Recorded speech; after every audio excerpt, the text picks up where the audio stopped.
Bismillahirrahmanirrahim. Assalamualaikum warahmatullahi taala wabarakatuh.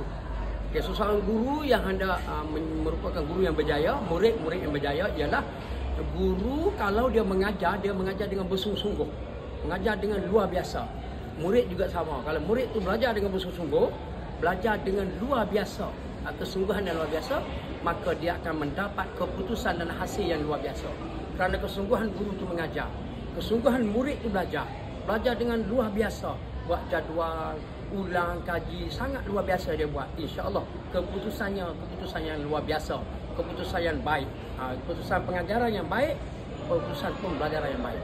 Begitu juga dengan bermain sukan. Kalau berlatih dengan bersungguh-sungguh, berlatih dengan luar biasa, keputusan permainan dia akan permainan yang baik dan luar biasa. Begitu juga dengan perniagaan, pekerjaan. Kalau kita berniaga, buat dengan betul-betul, buat dengan bersungguh-sungguh, buat dengan ikhlas, buat dengan luar biasa, keputusan perniagaan yang luar biasa, berjaya dan cemerlang. Jadi dalam hidup ini, sesiapa yang bersungguh-sungguh, siapa yang berusaha, yang rajin, buat dengan betul-betul tekun, insya-Allah keputusan yang baik. Nabi bersabda, man jadda wa jada.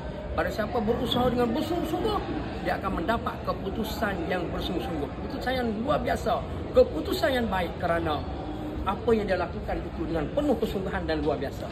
Sekian, Assalamualaikum.